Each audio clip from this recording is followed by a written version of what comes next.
What's going on? This is Hoppe Hour. I am your host, Ryan Hoppe, and on the show is Tampa Bay sports legend Keck, who can be heard every Sunday at 10 a.m. on 102.5 The Bone. He is on Hoppe Hour. What's up, Al? It is an honor for me to be on Hoppe Hour. That's plenty of H's, right? Yes. That's a hell of a lot of H's. I know, it is a lot of H's. Every time the IHOP commercial airs, everybody sends the picture to me letting me know that they're doing Hoppe Hour as if I hadn't known prior. And it might just be a thing where I should take it as a flattering moment that people are reaching out and letting me know. But Al, probably in the 2 years that the Hoppe Hour thing's been going on at IHOP, I've maybe gotten 40 messages of people who are like, why don't you have that name? So it's funny. Oh my goodness. Well, I mean, you're putting me in the mood for pancakes. I definitely can't eat those right now. So okay. But we can go forward. So you are a local celebrity. You were a legend on TV. During that time, did it ever seem real or did it go by? You know what I mean? Well, by the time I got here, I'd been in the business for, at least 20 years. So when you're in this kind of business, remember there is, back then anyway, there were only 3 of my jobs in any given city. So, that changed about 10 years ago. But so wherever I was, it was the same type of situation, and people were always nice. And, you want them to come up and say hello and that type of thing, because that means they're watching you. So, I never saw that as a negative or a pain in the neck. I always thought, for the most part, 99.99% of the times, people are nice and people are wonderful, and it was never a problem. What year did you come to Tampa Bay? Because I know you were in San Diego prior, correct? Right. I got here in 1988. How different was Tampa back then compared to now? Like, obviously, I know there's been a huge amount of changes, but what are some of the changes that you just think of first when you think of how Tampa has grown since then? Well, when you look at Tampa, okay, here's a perfect example. I remember going in downtown St. Pete, where it's now, where the Vinoy is, and seeing the Vinoy and thinking, now this place was a rat-infested, beat-up, old-ass hotel that was boarded up and no one was going into. And I always thought, well, they could fix that place up and it would really be a great place to stay in. And people would develop this whole area, Well, that's what it is now. And so when you think about, and the big story in St. Pete was about the fact that it was such an old, with so many older residents and such an old feel to it, that they talked about the green benches. And the green benches apparently was some other meaning for geezers, And so it was just so different then. And then you see the way that Harbor Island, you see the way that, downtown St. Pete, all these areas have changed, and it's really become, it's the 13th largest market in the country. And in many ways, when I got here in 1988, it may have been the 13th or 14th largest market, but they didn't see themselves as that. And they certainly didn't act that way. Well, now they're starting to do that. And it's a little more sophisticated. There are so many cool things to do here.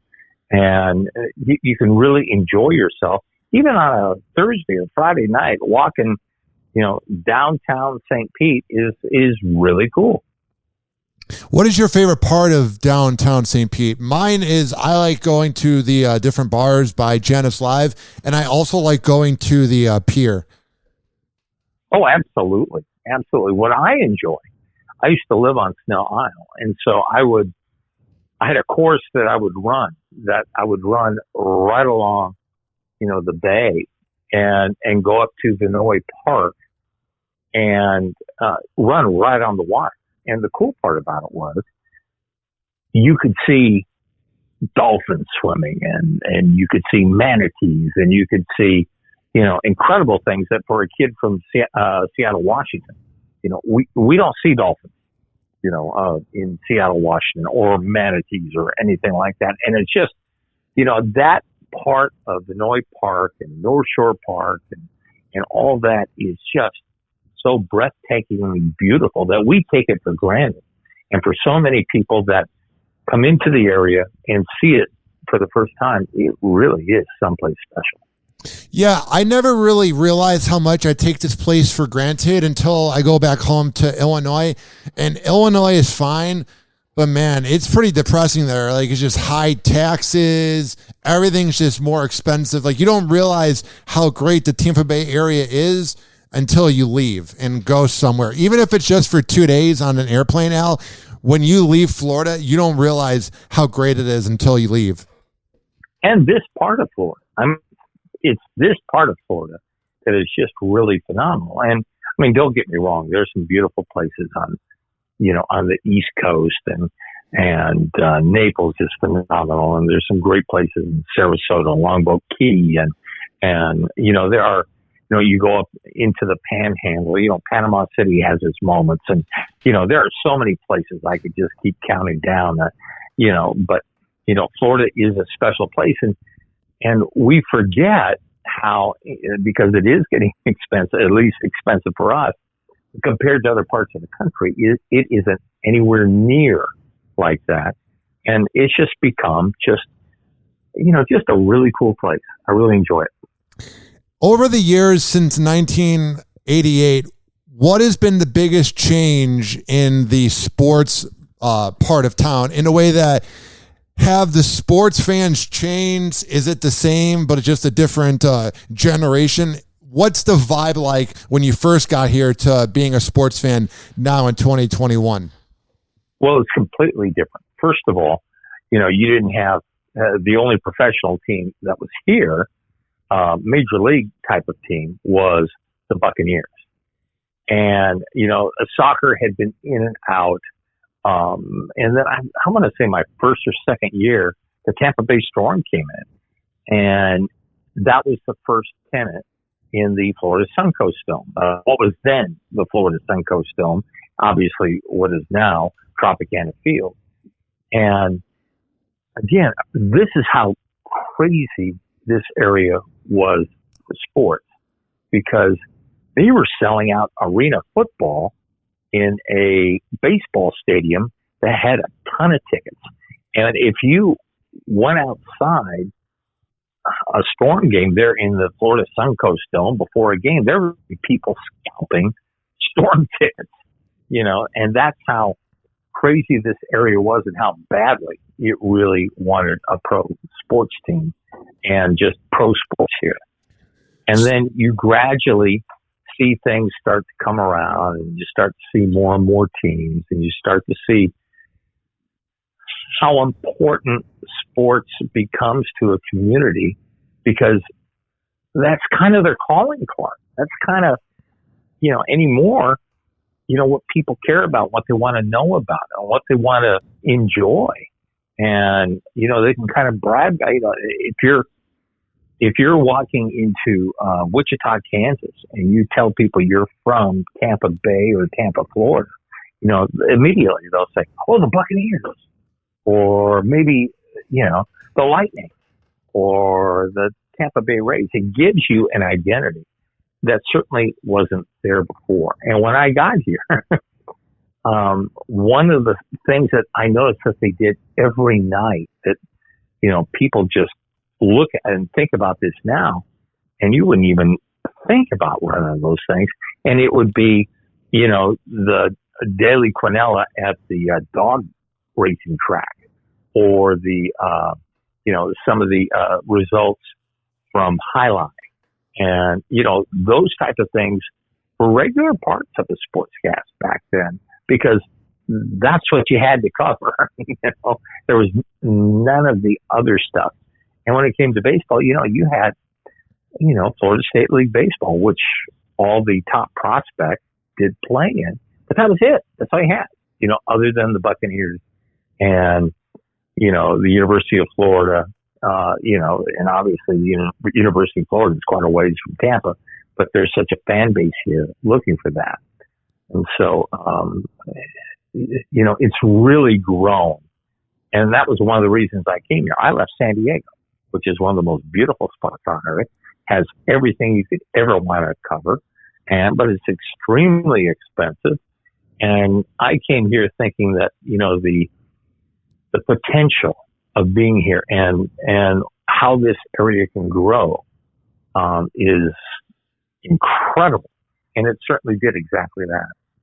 So on your show, the Keck Show, every Sunday at 10 a.m. on 102.5 The Bone, you interview players from the past that played on the Buccaneers. And a lot of these players, it's very cool to hear because they were on bad teams, but they did a good job playing on a team. It was just a bad team. Now, during those years when you were covering the Buccaneers, when they were like really bad, what was the key to making your news report unique? Because I feel like if they lost 38-7, it's hard to cover it. So what would you do to bring an angle to keep the viewer watching about a team that sucked? Well, you would always do your basic highlights and have fun with those, and you'd see the mistakes, and everyone would understand those, and you could make fun of those, and everyone had that. But what I would always try to do, even back then, was find a different story. There's got to be a different story going on in that game or with that team. Or here's an example. I remember the Bucs used to have a special teams coach, and his name was Joe Marciano. Awesome guy. And was, he was probably in his 40s at the time. And he wanted to have a son. He wasn't married, but he really wanted to have a son. And I find out that he went and adopted a little boy. And, that was just a little bit older than, most kids that are adopted. And he became a single dad. And the cool part was all the other wives of the Buccaneer, either players or coaches, they would chip in and help. So when they had an away game, again, Joe was a single dad, and he's going to be gone for a day and a half. So the other Bucs coaches' wives would chip in and babysit and be there for him. And it was kind of like a community, kind of like a team raising a kid. And so it was just, those type of stories were always around, and you could find those kind of stories. And I think before I got here, sometimes a new person coming in sees things a little differently, and maybe they're interesting to me. They wouldn't be interesting to other people. But if you tell the story right, then it can be something that would really be interesting to everybody. And so, that was the type of story that I would do. Also, was your angle to never burn bridges? Because a lot of people that were in the media a long time, a lot of the sports writers, because I'm from Chicago and they were very aggressive there, a lot of the reporters kind of became like nobody wanted to be with them because they were just mean. And I feel like, tell me if I'm right, but I feel like your angle was you kind of wanted to be their friend so that they would want to like hang out with you. Because it's like really cool, all the guests you get on 102.5 The Bone. Like I can definitely tell you were big on making connections. Well, it wasn't so much that my friend. I just wanted to be fair. Yes. Because I knew there would probably, could I have hung out with them, gone out to dinner with them, gone drinking with them, having fun that way? Absolutely, I could have done that. But I tried to stay away from that because I knew there would come a time when, one of the guys I'm, having a, out Saturday night with, having a few adult beverages, that next day or that next week, they might really have a bad game, and I've got to say so. So I don't want to do that to a friend. So we just don't become friends, but we would become friendly, and the main thing I wanted to be was fair. And so I felt that if I was fair, that, that people would respect me. And I think that's definitely the case because, what's fun about my show that I enjoy doing on Sundays is that I own the hour on one of the number one radio stations in the Southeast. So I can do whatever I want. And for me, that has done so much of this kind of stuff, I can do what I want. I can do it in a way that I want. I can interview the people that I want. And it really is a special type of feeling. That's the way I create, you know. A painter, an artist, you know, does it with their brush. You know, a singer sings, or, you know, a musician plays the piano. You know, for me, it's doing a broadcast. And so what I try to do is do it in a way that's entertaining, informative. Let's have fun. Let's enjoy this. And let's make this a very enjoyable hour. And, you know, I've been able to connect with people and over the years, I've been able to draw upon that and talk to people and interview people, because what I don't want to do is do a Buccaneers-centric show where, you know, I'm talking to the newspaper writer about, you know, getting his opinion on the game, you know. Well, I know as much about this as that guy, so why am I interviewing that guy? I want to interview someone that played quarterback. I want someone like Steve DeBerg or Steve Young, you know, guys that play, you know, like Steve Young, a Hall of Famer, one of the best quarterbacks of all time. And he's got some incredible stories about his years with the Buccaneers. And, you know, last week, I talked to a guy that wrote a book about the Buccaneers season last year, winning the Super Bowl. And he has incredible stories. We're going to have more stuff on that coming up, you know, this Sunday. And, you know, a story like this where the Bucs, they hit their bye week a year ago at 7-5. And the Buccaneer coaching staff thought, okay, you know, let's try to get this team to the playoffs. Let's try to turn these things around, because they had dropped, I think it was 3 or 4 going into the bye week. And they thought, let's right the ship. Let's find out what we're doing wrong. Let's get Tom Brady at the point to where he feels good about where he is with this offense and this team. And let's see if we can just make the playoffs. And once we make the playoffs, you know, we're going to set everything up for next year.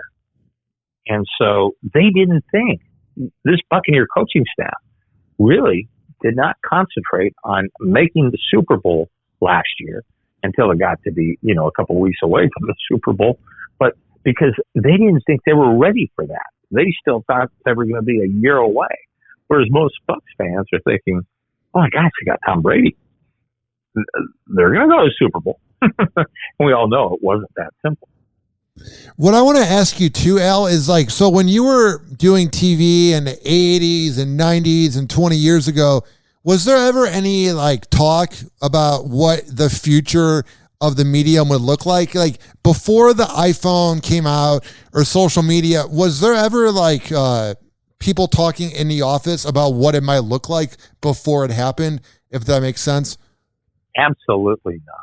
Absolutely not. They had no real foresight into looking ahead, into thinking what media would be like today. And I believe I was in the golden age of television. Yeah. Because, I mean, as a guy that ran the sportscast in the evening, you know, my news director let me do whatever I wanted, go wherever I wanted, cover any story that I ever wanted in those early days, as long as I came back and brought back stories and content and that kind of stuff that they could run, you know. And if it was, you know, during a playoff time with some of the pro teams or that kind of stuff, we just made a special out of it, and they could sell it for 60 minutes. And, you know, when I was at Channel 28, the biggest, and I'm willing to bet it's still true, the biggest quarters that they had for the years that the Bucs won the Super Bowl and the Lightning won the Stanley Cup. And they were able to really make their budget and set things up for, you know, years to come. But back then, you didn't think about any of that kind of stuff. And I can remember traveling, in my early years here, going to a Bucks game and having probably 700 pounds worth of equipment, editing my camera equipment, big, huge crates and that kind of stuff. And you'd either fly it on the plane or you would ship it, days before, so that when you got to the city and you got into the hotel and set everything up, you could do your stories, edit them, and feed them back. In my last couple of years, all we had was a laptop, and so that's how things changed, and that's how the medium changed, and that's how things became so instantaneous. And most people back in the 80s just didn't, people in this business just didn't, they thought it was as big as it could possibly be at that point, and that, they really didn't think what it is now, where you've got your camera phone and, much of the newscast, they're running stuff that people shot on their, on their iPhone. So I don't think anybody saw that happening. I don't think anybody saw what this business was going to become, and that not only are newspapers becoming obsolete, but, evening newscasts are becoming obsolete because people don't want to wait until 5 or 6 or 11 o'clock at night to see the major stories, because you can see it instantaneously online. When do you think the newspaper began to die, and when do you think the 5 p.m. news kind of began to switch? I think it was the middle of the last decade, pretty much when smartphones really began happening in 2012 to 2014. What do you think?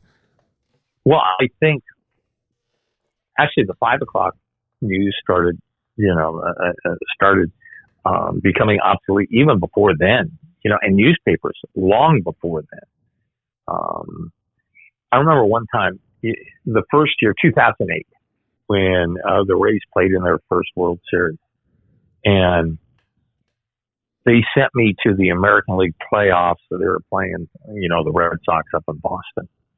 And so this general manager that I had said, hey, I really want you to start, shooting some of your stories off your iPhone, and, maybe even interview some people off that, and, send that stuff back. And I said to him, we've got $100,000 worth of equipment that shoots a lot better, that edits a lot quicker, that, looks like it's professional, as opposed to just shooting it off your phone, because it was nowhere near as effective as it is now. And so, I shot a couple things and sent it back. The general manager said, nah, that didn't work. I said, I told you. We've got the best equipment there is, and it beats anything going on right now in newspapers or, any other medium out there. So the problem is, people have become very accustomed to when there's a story, they're not going to wait for the 5 o'clock news or the 6 o'clock news or the 11 o'clock news or even the noon news. They want to see it right now, and they can see it now online every bit as effectively as any newscast right now. Did you ever think any news anchor, and I'm not even trying to get you to talk about coworkers, but did you ever think there was a certain arrogance that the main news anchor would have, where it was like he was kind of talking down to you? Do you ever feel like that was, because I've kind of felt that way growing up in Illinois. It felt like all the news anchors, there was a self-importance, and the viewers were like peasants.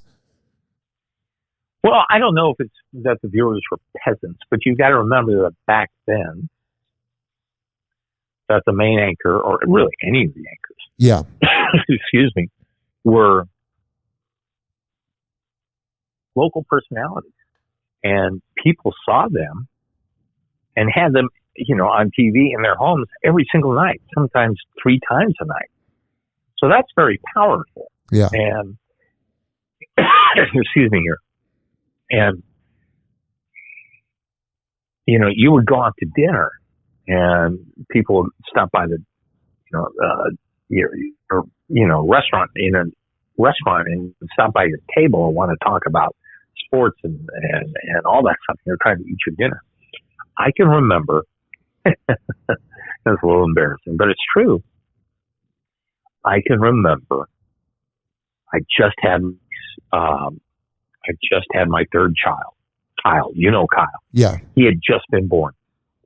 And here I am, I'm thinking, I'm going to get a vasectomy. And it's a little TMI. Yeah. And so I went and got a vasectomy. Well, when I went to get the vasectomy, I'm in the examining room or the operating room or whatever. And I come in there, and again, everyone knew who I was. And, these nurses, they wanted pictures with me, to either for them or for their husbands or for their boyfriends and all that stuff. And I'm getting a vasectomy, And so, but that was just the way it was back then. And that's how crazy it was back then. But what that meant is that people were watching you.